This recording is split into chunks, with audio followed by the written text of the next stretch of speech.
Assalamualaikum warahmatullahi wabarakatuh. Pada momen ini, kami akan menjelaskan mengenai pemanfaatan kedelai sebagai bahan pangan produk primer dan sekunder. Sebelum memasuki ke sesi pemaparan materi, alangkah baiknya saya memperkenalkan diri.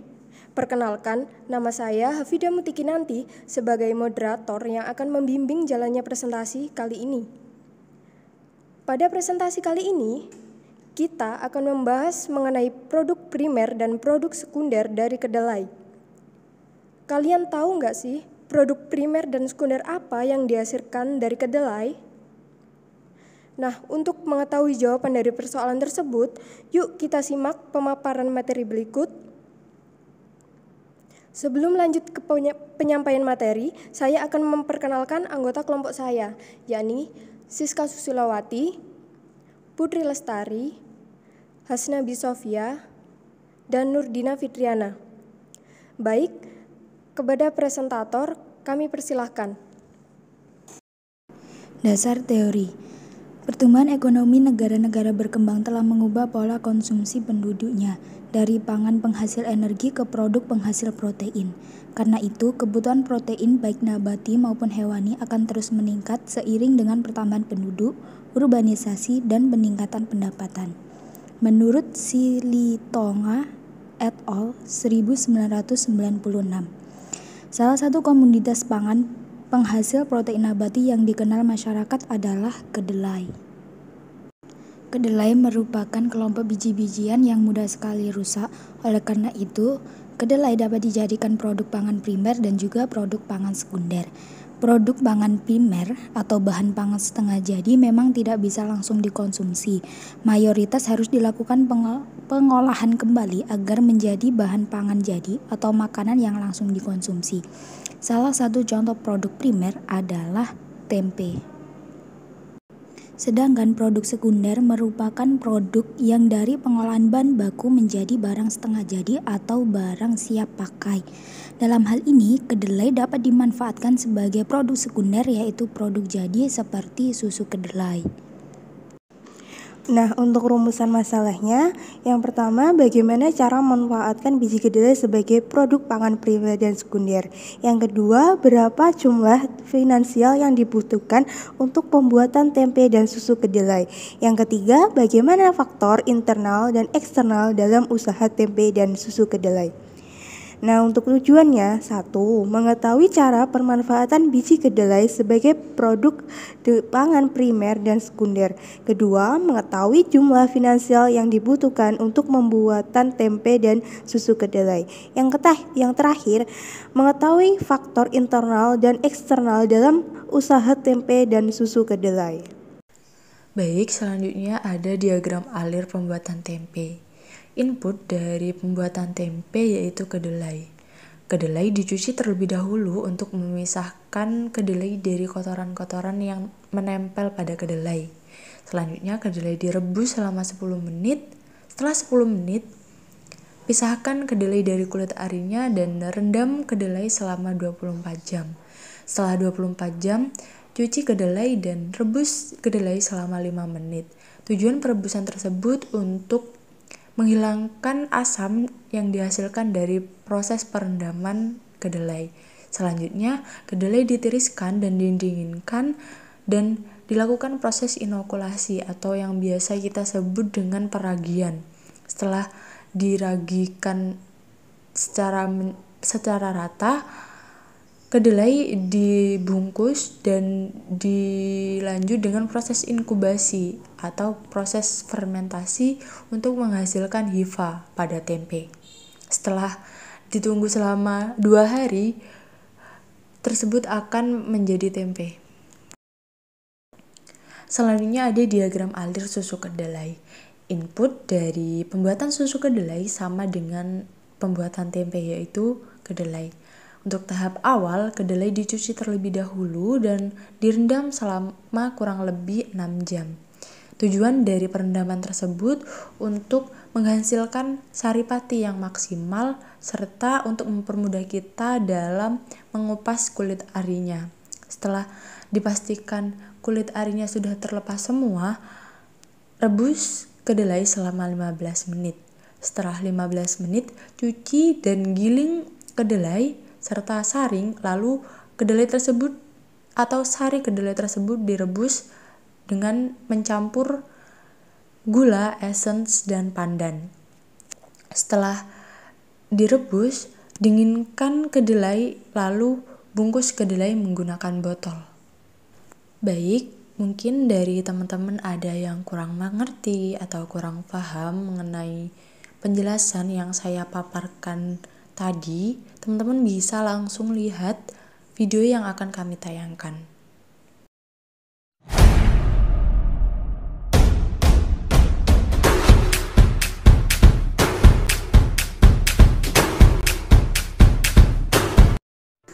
Tahap awal untuk memulai praktikum membuat tempe dan susu kedelai yaitu membeli bahan dan alat yang dibutuhkan seperti membeli kedelai, gula, kemasan, dan keperluan yang lain. Sebelum lanjut ke tahap berikutnya, pada video ini akan dibagi menjadi 2 sesi ya teman-teman. Sesi pertama yaitu pembuatan tempe dan sesi kedua yaitu pembuatan susu kedelai. Oke, langkah awal dalam melakukan suatu hal pasti kita harus cuci tangan ya teman-teman. Langsung saja kita ke sesi pembuatan tempe. Langkah awal pembuatan tempe adalah dengan merebus kedelai sampai 10 menit. Setelah 10 menit, tiriskan kedelai dan rendam kedelai hingga 24 jam untuk menjadi penunjang proses fermentasi. Setelah direndam selama 24 jam, tiriskan kedelai dan rebus kembali kedelai selama 5 menit. Perebusan kedua ini bertujuan untuk menghilangkan senyawa asam yang dihasilkan dari perendaman kedelai. Setelah direbus selama 5 menit, tiriskan kedelai dan ratakan kedelai pada nampan agar mempercepat proses pendinginan. Setelah kedelai dingin, langkah selanjutnya adalah proses inokulasi, yaitu pemberian bibit bakteri atau pemberian ragi pada tempe. Setelah proses inokulasi, bungkus kedelai yang sudah ditabur lagi menggunakan daun pisang.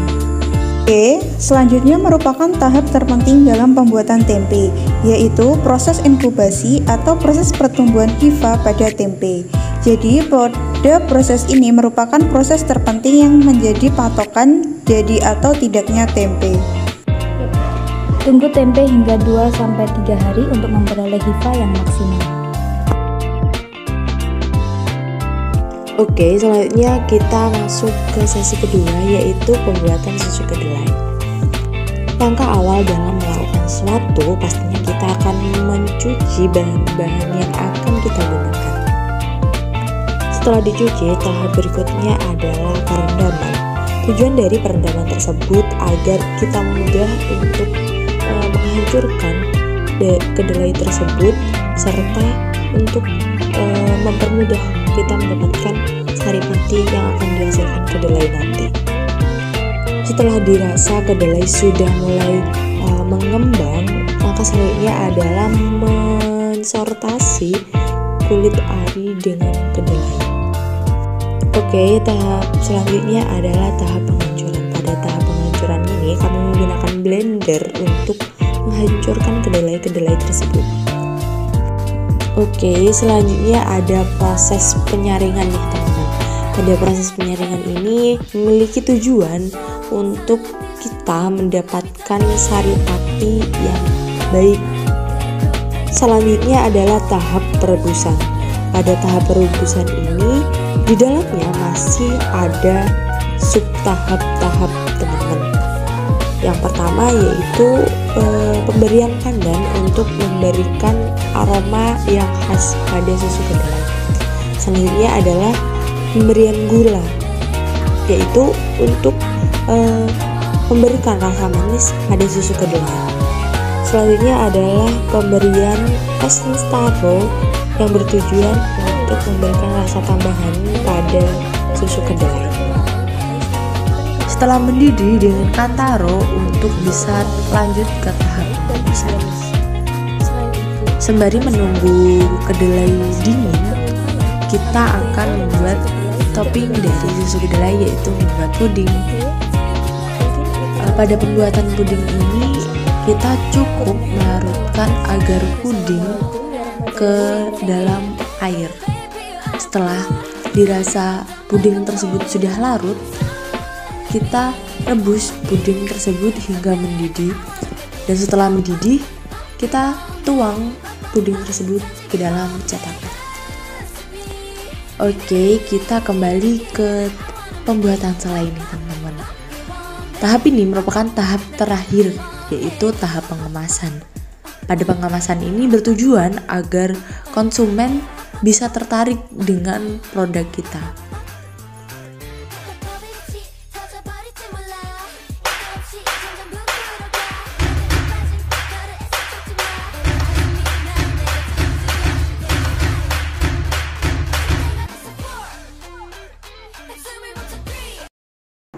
Sekarang kita masuk ke pembahasan. Untuk mengetahui total biaya yang diperlukan untuk produksi tempe dan susu kedelai, diperlukan analisis finansial. Pada analisis finansial tempe, diperoleh biaya variabel sebesar 18.000 dan biaya tetap sebesar 15.000, dengan total biaya operasional sebesar 33.000. Kami akan menjual tempe dengan harga 8.000 per unit dan HPP per unitnya adalah 6.600, maka diperoleh keuntungan per unit sebesar 1.400 dan keuntungan produksi sebesar 7.000 dalam sekali produksi. Sedangkan pada analisis finansial susu kedelai diperoleh biaya variabel sebesar 39.500 dengan biaya tetap sebesar 20.000 dan total biaya operasional 59.500. Jika dijual dengan harga Rp7.000 dan HPP per unit sebesar 5.950, maka akan diperoleh keuntungan per unitnya adalah 1.050 dan keuntungan produksi sebesar 10.500 dalam sekali produksi. Selanjutnya ada analisis SWOT tempe. Yang pertama ada kekuatan. Kekuatan di sini yaitu bebas dari bahan pengawet dan tempe memiliki gizi dan protein yang tinggi. Untuk kelemahannya, yang pertama berhasil tidaknya proses fermentasi bergantung pada proses perlakuan dan suhu pada ruang. Yang kedua, masa simpan yang pendek. Untuk peluang yaitu 1. Sebagai alternatif untuk makanan diet, 2. Sebagai alternatif untuk pengganti protein hewani, ketiga dapat dinikmati oleh semua kalangan masyarakat. Nah, untuk ancamannya teman-teman yaitu kenaikan harga kedelai. Sehingga kita harus memikirkan strategi harga dalam pembuatan tempe ini. Nah, selanjutnya ada analisis SWOT susu kedelai. Untuk kekuatannya, susu kedelai dengan rasa yang enak juga memiliki kandungan gizi dan protein yang tinggi. Namun memiliki kelemahan yaitu pada masa simpan yang pendek. Karena pada dasarnya penyajian susu kedelai itu siap minum. Nah, untuk peluang yaitu 1. Sebagai alternatif pengganti protein hewani bagi yang alergi susu sapi. Yang kedua, dapat dinikmati oleh semua kalangan masyarakat. Nah, ancamannya yaitu sama seperti analisis SWOT tempe, yaitu kenaikan harga kedelai. Jadi kita harus memikirkan bila ingin membuat tempe atau susu kedelai pada strategi harga kedelai. Baik, kita masuk ke kesimpulan nih teman-teman. Karena rumusan masalah kita ada 3, berarti otomatis kesimpulan atau jawaban kita juga ada 3 teman-teman. Untuk yang pertama yaitu bagaimana sih cara pemanfaatan biji kedelai sebagai produk pangan primer dan sekunder. Cara pemanfaatan biji kedelai sebagai produk pangan primer yaitu produk tempe. Sedangkan produk pangan sekunder yaitu produk susu kedelai. Selanjutnya, berapa sih jumlah finansial yang dibutuhkan untuk pembuatan tempe dan susu kedelai? Kapasitas produksi tempe 5 unit per hari dengan biaya 6.600 per wadah, harga jual 8.000 per wadah, maka memperoleh keuntungan sebesar 7.000 per hari. Nilai rasio menunjukkan hasil perhitungan lebih dari 1, maka usaha ini menguntungkan dan dapat dilanjutkan. Sedangkan analisis finansial susu kedelai, kapasitas produksi susu kedelai 10 botol per hari dengan biaya 5.950 per botol. Harga jual 7.000 per botol, maka memperoleh keuntungan sebesar 10.500 per hari. Nilai rasio menunjukkan hasil perhitungan lebih dari 1, maka usaha ini menguntungkan dan dapat dilanjutkan. Selanjutnya, bagaimana sih faktor internal dan eksternal dari usaha tempe dan susu kedelai?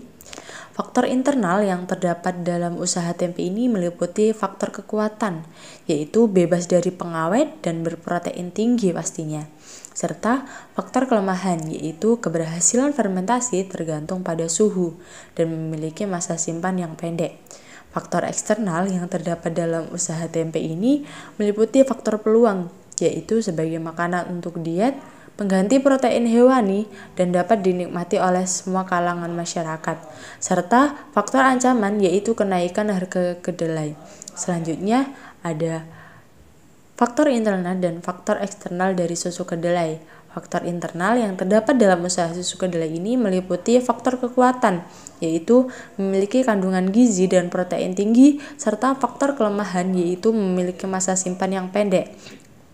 Faktor eksternal yang terdapat dalam usaha tempe ini meliputi faktor peluang, yaitu sebagai pengganti susu sapi dan dapat dinikmati oleh semua kalangan masyarakat, serta faktor ancaman, yaitu kenaikan harga kedelai. Selanjutnya yaitu saran. Dalam pembuatan tempe dan susu kedelai harus meningkatkan keberhasilan dan menghasilkan tempe dan susu kedelai yang berkualitas baik dan higienis. Selain itu, harus memperhatikan cara pengemasan dan penyimpanan agar tempe dan susu kedelai tidak mudah busuk. Oke, mungkin cukup sekian dari kelompok kami. Bila ada salah kata,